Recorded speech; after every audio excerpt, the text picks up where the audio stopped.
के माध्यम से प्रश्नोत्तर करते हुए हम एक एक अज्ञान की परत को खोलते चलें, उसका उत्तर लेते चलें और उसको प्रकाशित करते चलें। और जब ये प्रकाशित हो जाएगा तो पूर्ण ज्ञान ही ज्ञान नजर आएगा, अज्ञान होगा नहीं, क्योंकि अज्ञान को हम ढूंढने नहीं जा सकते। ज्ञान को खोजा जा सकता है क्योंकि वो अज्ञान से छुपा हुआ है, तो अज्ञान को हटाना है। जैसे हम अपने वस्त्रों से, अपने शरीर से मैल को हटाते हैं, हम शरीर को साफ नहीं कर सकते। आप किसी वस्त्र को साफ नहीं कर सकते, आप उसकी गंदगी दूर करते हो। वो जैसा है वैसा ही रहे, उसमें आप कुछ कर नहीं सकते। अगर इसको हम रामायण के दृष्टांत से समझें तो जिस समय हनुमान जी अपना लेने जा रहे थे पर्वत को, उस समय काल नेमी नाम का जो झूठ मूठ का ब्राह्मण बना हुआ, झूठ मूठ का उसने मंदिर वंदिर बना के, जलाशय बना के राम राम राम राम बोल रहा था। तो प्रभु ने, हनुमान जी ने सोचा, अरे ये तो मेरे स्वामी की जगह है, मुझे यहाँ प्रणाम करना चाहिए। देखो कितने ज्ञानी नाम अग्रगण्यम को भी यदि अज्ञान का बादल एक पल को झपक सकता है तो अज्ञान कहीं भी आ सकता है। कोई भी ज्ञानी व्यक्ति स्वयं में इतना प्रज्ञानी नहीं हो सकता कि उसको कभी अज्ञान छुएगा नहीं। हनुमान जी से बड़ा ज्ञानी कोई नहीं, लेकिन उनको भी कुछ पल के लिए ये माया जो है, या जिसको वेदांती माया कहते हैं, जिसको बाकी लोग अज्ञान कहते हैं, कुछ लोग इसे तमस कहते हैं, कुछ लोग इसे अंधकार कहते हैं, कुछ भी नाम दें, उस ज्ञान पर अज्ञान का आवरण आ जाना कोई बड़ी बात नहीं है, लेकिन उस आवरण का हट जाना ये आपकी मुख्यता होनी चाहिए। अज्ञान कहीं भी आ सकता है। अर्जुन कम ज्ञानी नहीं था। आप सोचो कि अर्जुन को ज्ञान नहीं था, इतने समय उसने इस धरा पर बिताया था, इतने इतने कष्ट आए थे, इतने इतने कष्ट मिले थे, लेकिन कभी इस तरह का मोह नहीं हुआ था अर्जुन को। वो अपने सारे काम जैसे जैसे करने थे वो करता चला गया। उन्होंने 12-12 साल तक वनवास, 1 वर्ष तक अज्ञातवास किस तरह से काटा है ये हम सभी जानते हैं। तो और जब हनुमान जी पर वो अज्ञान का बादल आया और छुप गया, तो हनुमान जी ने कहा कि जल चाहिए।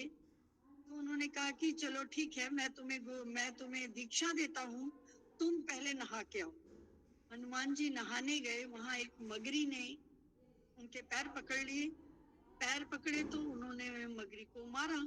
जब मारने को उद्यत हुए वो अप्सरा बन गई और उसने कहा कि मैं तो श्रापवश आई थी, आप जरूर भगवान जी के दूत हैं, मैं आपको पहचान गई क्योंकि आपके ही द्वारा मेरा उद्धार होना था।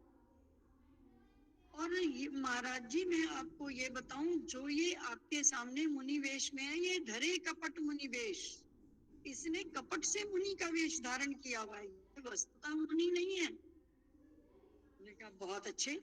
वो फटाफट आए और उन्होंने उससे कहा कि तुम पहले आओ, मुझसे पहले दक्षिणा लो, मैं तुमसे गुरु मंत्र बाद में लूंगा, पहले तुम दक्षिणा लो। और एक पटक के मारा, अज्ञान हट गया और ज्ञान के साथ प्रभु फिर उड़ गए। फिर अज्ञान आया कि अब इसमें से मुझे बूटी कौन सी ले जानी है। 2 बार अज्ञान आया है प्रभु को इसी रास्ते में। और वहां पर भी उन्होंने फिर ये सोचा कि चलो मैं पूरा पर्वत ही ले जाता हूँ, काम तो जरूर होना चाहिए ना, क्योंकि सुबह होने से पहले।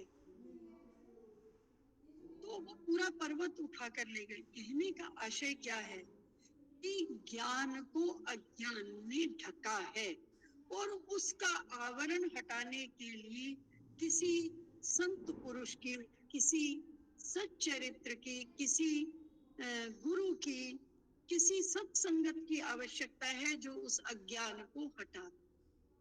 बस उस अज्ञान को हटाते ही ज्ञान का प्रकाश हो जाएगा। तो वो कहते हैं विद्या विनय संपन्ने ब्राह्मणे गविहस्तिनी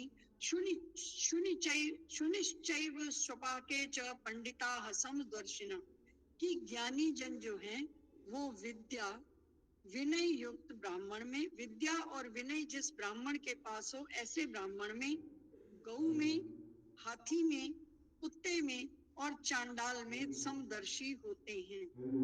ये बहुत बढ़िया श्लोक है गीता का, और उतना ही इसका अनर्थ किया गया है। कुछ विधर्मी तो नहीं कह सकते, लेकिन कुछ उल्टी बुद्धि वालों ने इसका बहुत अधर्म किया है, इसका अनर्थ बहुत किया है।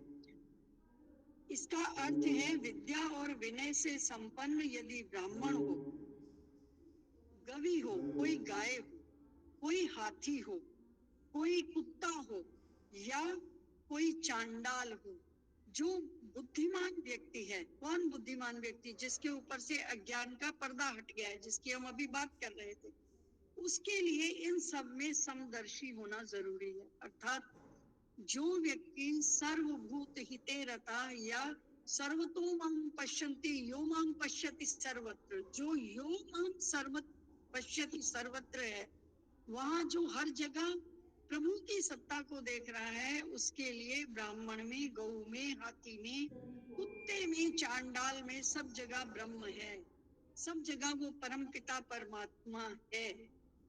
ऐसी समदर्शिता होनी आवश्यक है।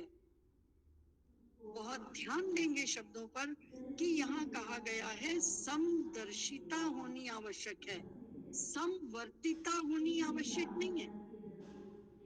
ये दो अलग शब्द हैं, और इन्हीं दो शब्दों के ऊपर ये जितना हमारा कम्युनिस्ट तबका है, वो ये कहता है कि आपके तो गीता में ये लिखा है कि सबको बराबर समझो, आप तो शूद्रों से सेवा का काम कराते हो, आप बराबर नहीं समझते।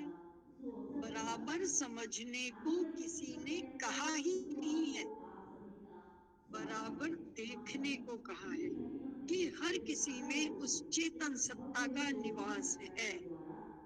बराबर मैं कैसे बरत सकता हूँ?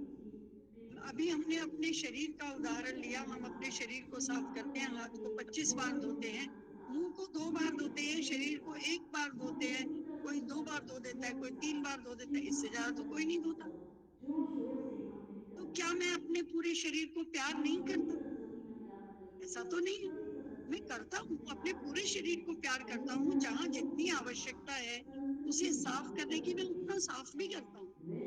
अब मैं मुंह के कपड़ा नहीं ओढ़ता, मैं अपने शरीर पे कपड़ा ओढ़ता हूँ, तो क्या मैं मुंह से प्यार नहीं करता?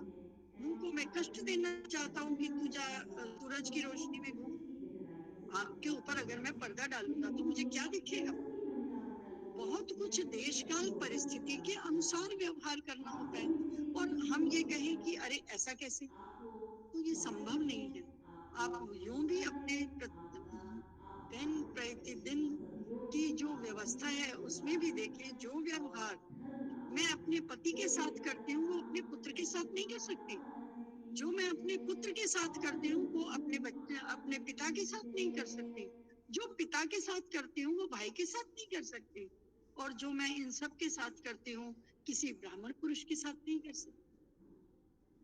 दोनों एक लेवल पे, पिता और ब्राह्मण एक लेवल पे होते हुए भी जो पिता से व्यवहार है वो ब्राह्मण से नहीं है। तो समवर्ती हम नहीं हो सकते, हमें समदर्शी होने की बात कही है। यहाँ ये बहुत कैटेगरिकली समझने की बात है। यहीं पर आकर हमको लोग गिराते हैं कि देखो तुम लोग ऐसा कहते हो, जब तुम्हारा खाने को मन होता है कि तुम हलवा खा लो तो तुम भगवान जी को हलवा भोग लगा देते हो।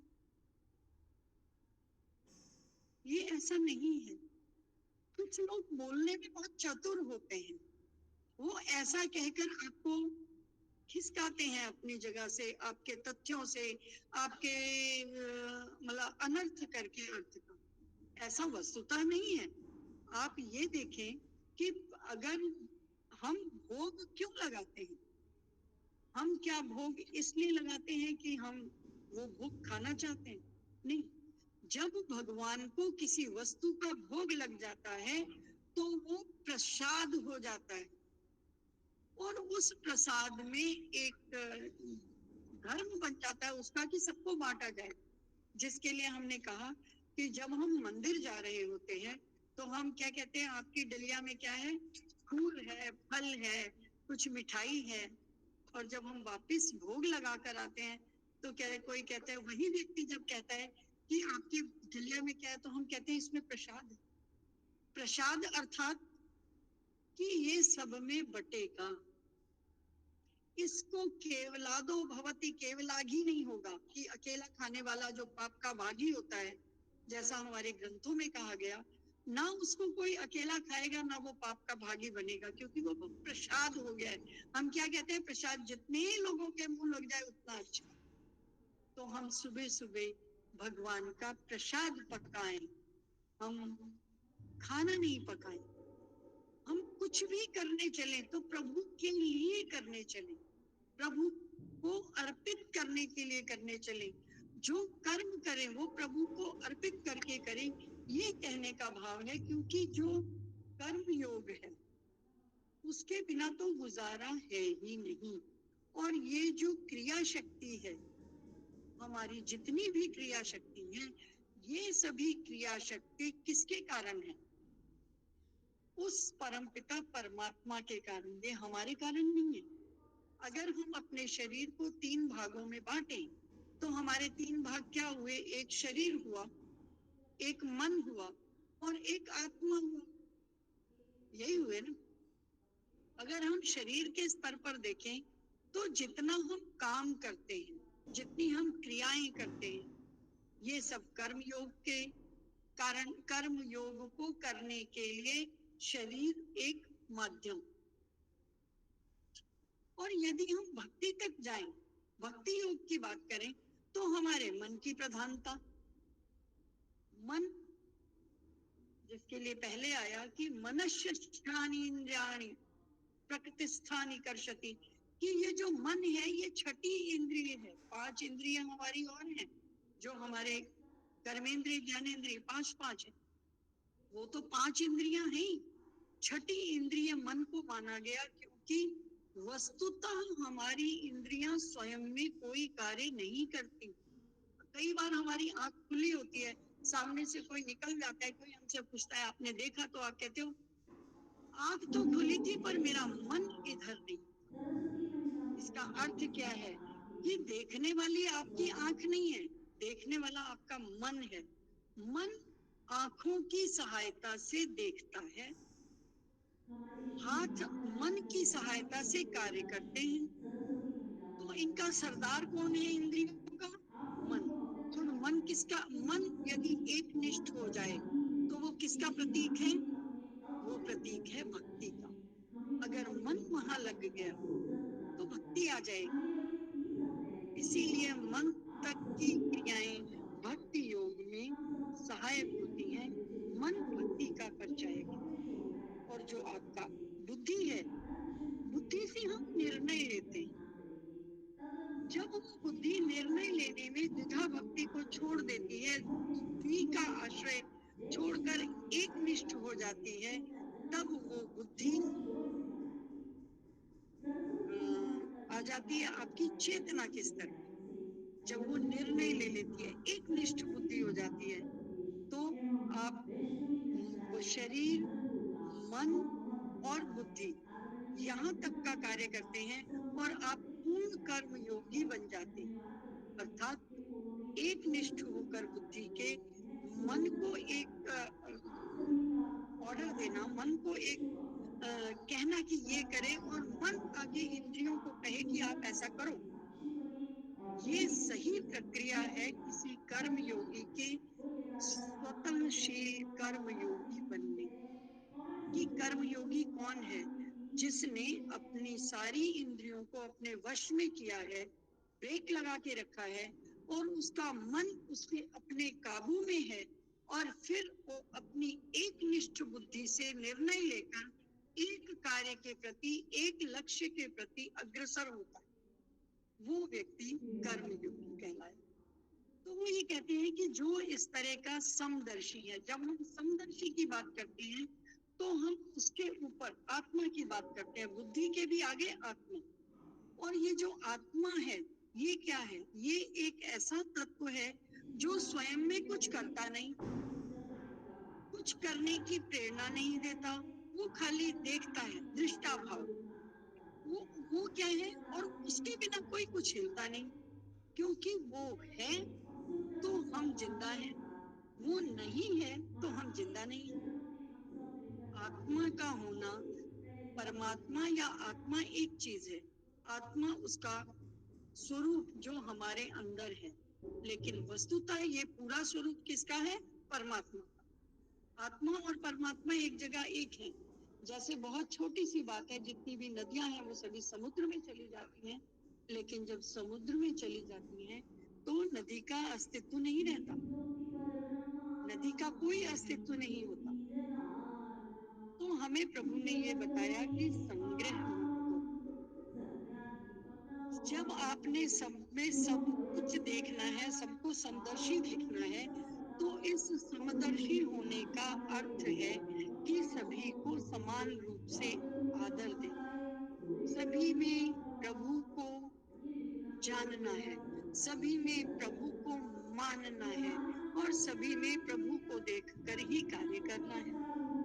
लेकिन इसका अर्थ ये कहीं नहीं है कि आपको संवर्तन करना है। वर्तना आपको गुणा गुणेशु वर्तन्त, गुण गुणों में वर्तेंगे।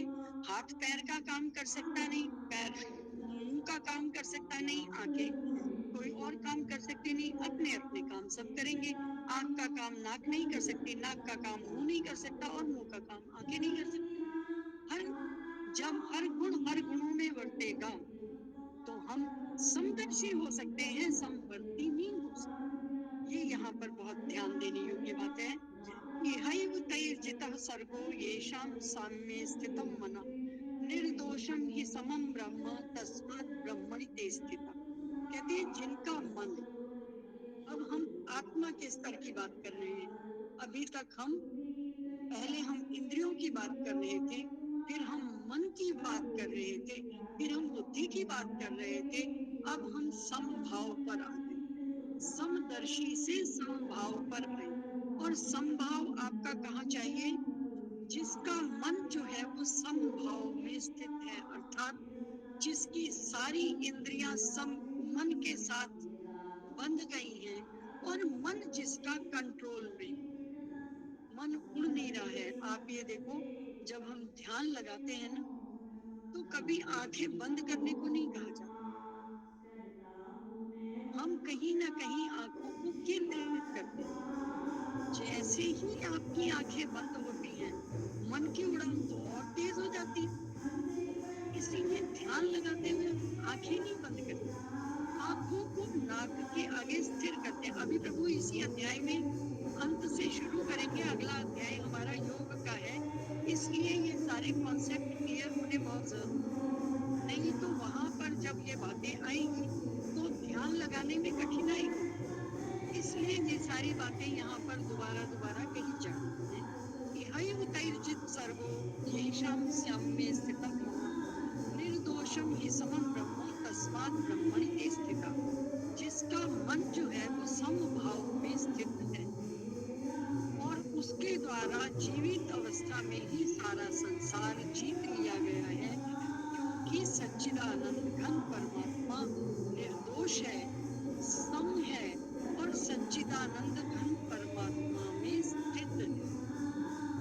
अब यहाँ दो चीजें कहेंगे, सच्चिदानंद घन परमात्मा निर्दोष है, ये आत्मा की बात है, और वो उसमें स्थित है, वो सच्चिदानंद घन परमात्मा में स्थित है। क्या चीज? आत्मा परमात्मा में स्थित है। लेकिन जो आत्मा है उसका स्वयं का स्वरूप कैसा है? जिस व्यक्ति का मन, जिसकी इंद्रियां उसके काबू में हो गई, मन समभाव में आ गया कि वो सब जगह बराबर देखने लग गया, जिसकी अभी बात कही थी हमने, समदर्शिना। जो ऐसा समदर्शी पंडित है, पंडित का अर्थ जात से नहीं है, ज्ञान से है। जो ऐसा ज्ञानी विद्वान समदर्शी हो गया, वो उसका क्या होगा? जीवित अवस्था में ही मानो उसने सारा संसार जीत लिया, यानी जीवित रहते हुए ही मानो उसने इस सारे संसार पर विजय पा लिया। संसार टोटल है क्या? संसार तीन चीजों का नाम, घर, तन धन, भवन सुहृद परिवार, यही है ना पूरा संसार। सबसे पहले तन, फिर है धन, फिर ये परिवार।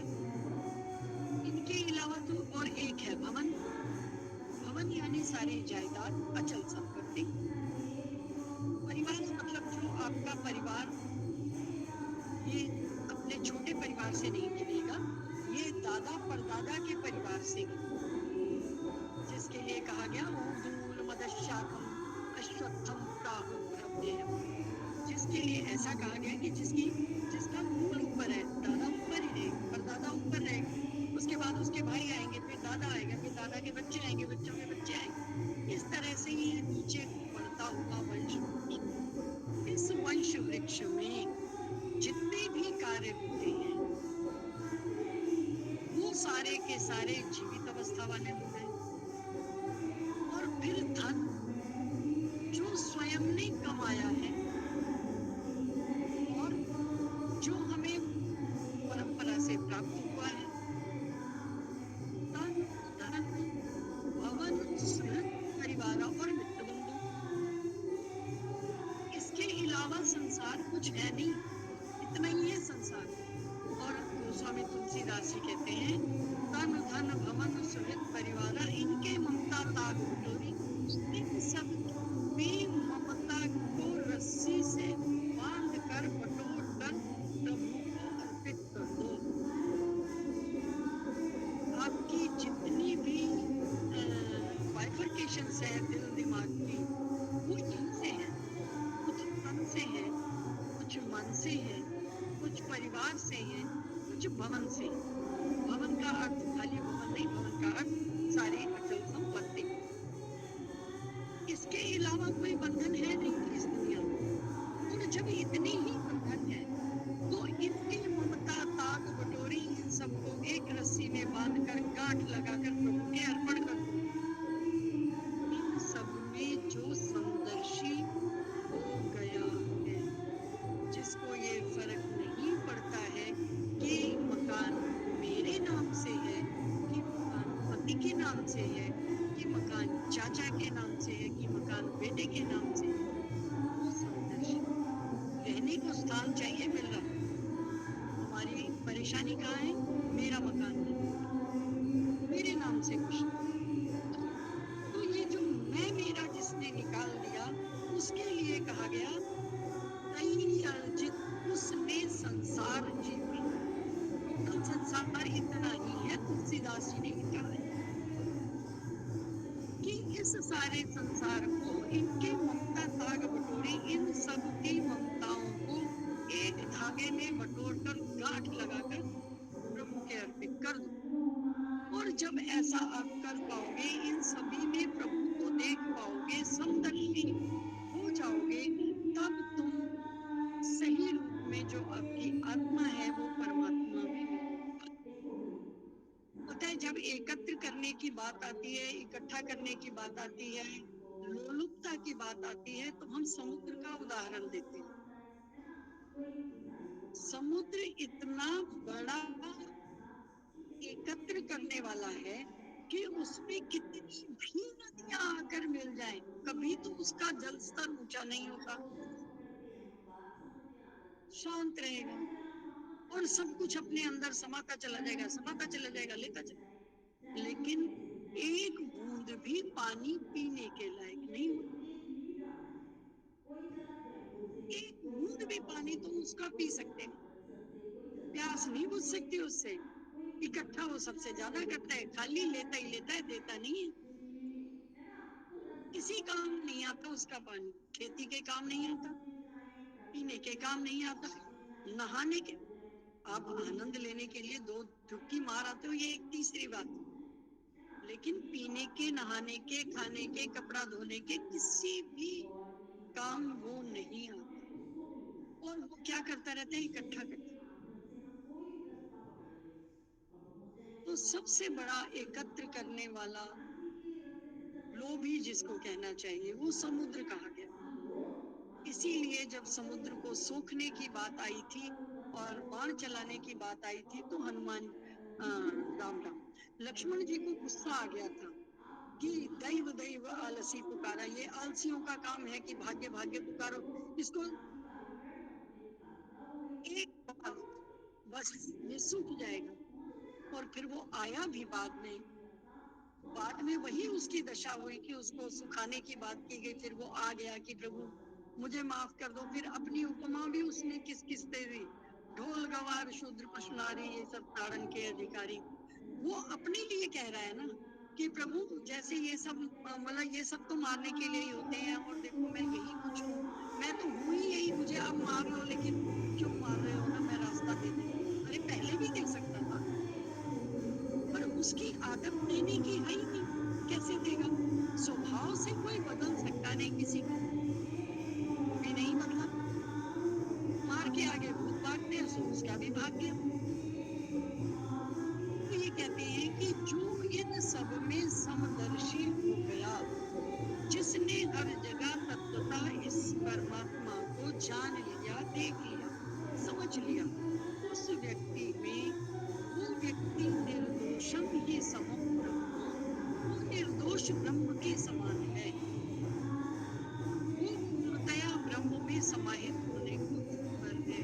फिर उसका जो मिलन है, जिसके लिए पहले आया था शांतिम विगच्छति, उस शांति का प्राप्त करने वाला व्यक्ति, वो सम, जिसको हमने कहा लिख पढ़ा था आगे, समत्वम योग उच्यते, कि ये समता ही योग है। योग किसका? इस आत्मा का और उस परमात्मा का मिलन। लेकिन आत्मा और परमात्मा के मिलन में बाधक क्या है? सबसे पहले बुद्धि, जो एक निष्ठ नहीं हो तो, फिर उसके बाद मन, जो इंद्रियों, जो स्वयं पे काबू नहीं करता, उसके बाद इंद्रियां, जिनके कहने से मन चल पड़ता है, जबकि मन को इंद्रियों के नहीं, इंद्रियों को मन के कहने से चलना चाहिए। जब उल्टी गंगा बहेगी तो उल्टे उल्टे काम होंगे, गंगा सीधी बहनी चाहिए। और गंगा का जल देखो गंगोत्री से निकलता है, सारे रास्ते वो अपने जल को बांटती आती है, और आज तक बांटती चली जा रही है, इसलिए उसको माता कहते हैं।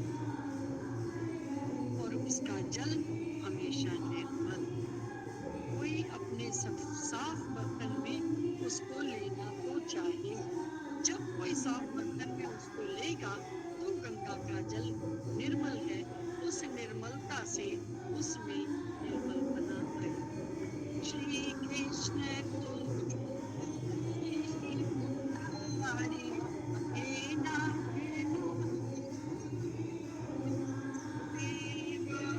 एक छोटा सा भजन।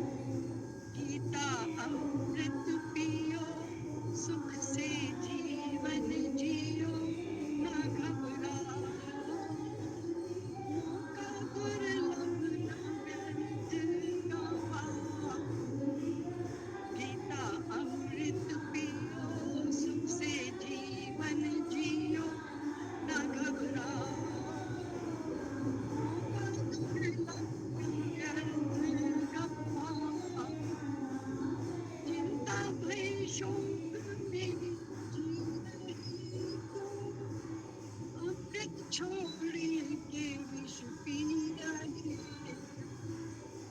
लेके गीता का ज्ञान, करके प्रभु जी का ध्यान, आनंद पाओ। देखो व्यर्थ ना घबराओ, गीता अमृत पियो, सुख से जीवन जियो, न घबराओ, मौका दुर्लभ न व्यर्थ गवाओ। ना जग छोड़ो ना हरि को विसारो, ना जग छोड़ो ना हरि को विसारो। गीता कहती यही बात बिल्कुल सही, आजमाओ, मौका दुर्लभ न व्यर्थ गवाओ। गीता अमृत पियो, सुख से जीवन जियो, न घबराओ, मौका दुर्लभ न व्यर्थ।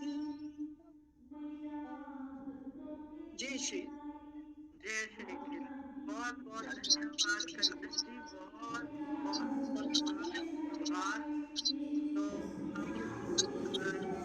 अब सोनिया जी आपका शायद 5 से 10 लिख के आया ना। दीदी मैं एक बात कहना चाह रही थी कि 5 से 10 तो मैं कर लूंगी, और स्नेहलता जी का मैंने डाल दिया क्योंकि रीमा जी की 2 सेवा थी ना, तो एक सेवा तो उर्मिला दीदी कर लेंगी, एक आप किसी और को दे दीजिए। मैं कर लेती हूँ। हाँ, और एक महामृत्युंजय जो मंत्र है वो जो मर्जी कर ले, आप जिसको मर्जी दे दो। चलिए मैं अभी एक सेवा मैं कर लेती हूँ, दीदी पूजा कर दीजिए, पूजा कर दीजिए, पूजा ले दूंगी। हाँ जी हाँ, हाँ जी हाँ। आप देंगी वो आप बता दीजिए। दीदी को दे दो, दीदी को। सारे वीडियो बंद करो पहले अपनी अपनी। कंचन जी आप लास्ट तक रहोगे तो माँ मंत्र मंत्र आप कर लेना।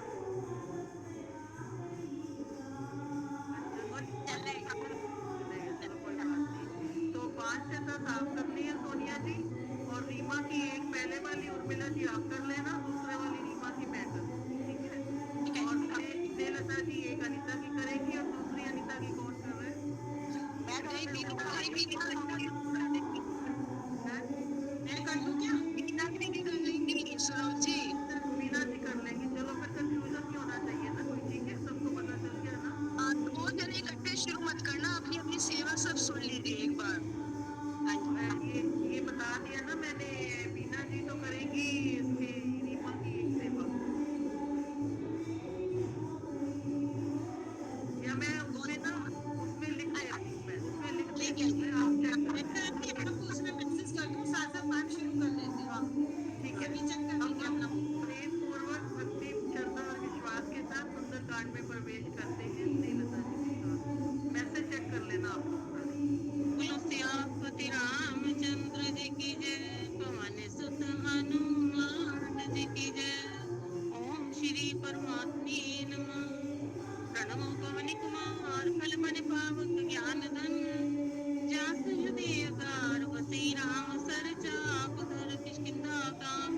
बलिवादत प्रभु बाणियो सो तनु बरनी न जाए, उबे तरी ने दीनी सात पद छिंदाए। अंगद कह जाऊं मैं पारा, जे संशय कछ फिरती पारा। जामवंत के तुम सब लायक, पठे किन्हीं सब ही कर नायक। कह रीच पति सुन हनुमाना, काचुक सादरयो बलवाना। पवन तने बल पवन समाना, बुद्धि विवेक विज्ञान निधाना। पवन सुकाज कठिन जग माही, जो नहीं होए तात तुम पाही। राम काज लग तभी अवतारा, सुनते भयो पर्वताकारा। कनक वरन तेज विराजा, मानव अपर गिरिन कर राजा। सिंहनाद करि बारहि बारा, लीलहि नागो जल्नि दिखारा। सहित सहाय राम निमारी, आनो यहाँ त्रिपुटी उपारी। जामवंत में पूछूं तो ही, उचित सिखावन दीजो मोहि। ऐत न करो तात तुम जाई, सीते देखी कही सुधियाई। तब निज भुज बल राजीव नैना, कौतुक लागे संग कपिसेना। कपिसेन संग संगारि निश्चर, राम सीते आनिए। त्रिलोक पावन सुजस सुर मुनि नारद आदि बखानिए। जो सुनत गावत कहत समझत, परम पद नर पावई। रघुवीर पद पाथोज मत कर, दास तुलसी गावई। भवेशज रघुनाथ जसु, सुमिर नर नारी। तिनकर सकल मनोरथ सिद्ध करे तिसिरारी। नीलोत्पन्न श्याम कामि कोटि शोभाधिक, सुनीता सुगुण ग्राम जासु नाम अग खग वदिक। सियापति राम जय जय राम, मेरे प्रभु राम राजा राम। श्री गणेशाय नमः। श्री जानकी वल्लभो विजयते। श्री रामचरितमानस पंचम सपाद सुंदरकांड श्लोक। शांतम शाश्वत प्रेम मग्नम निर्वाण शांति प्रदम, ब्रह्मा शंभु फणित्र सेवे मनीषम, वेदांत वेद्यम विभम। रामाख्यम जगदीश्वरम सुरगुरु माया मनुष्यम हरि। वंदेहम करुणाकरम रघुवर भूपाल चूड़ामणिम। नान्य स्पृह रघुपति हृदय समिदय, सत्यम वदामि च भवान् खिलातरात्मा। भक्तिं प्रयच्छ रघुपुंगवं निर्भरामि, कामादिदोषरहितं मानसं च अतुलितबलधामं, हेम शैलापदेहं तनुजनकृशानं, ज्ञानिनां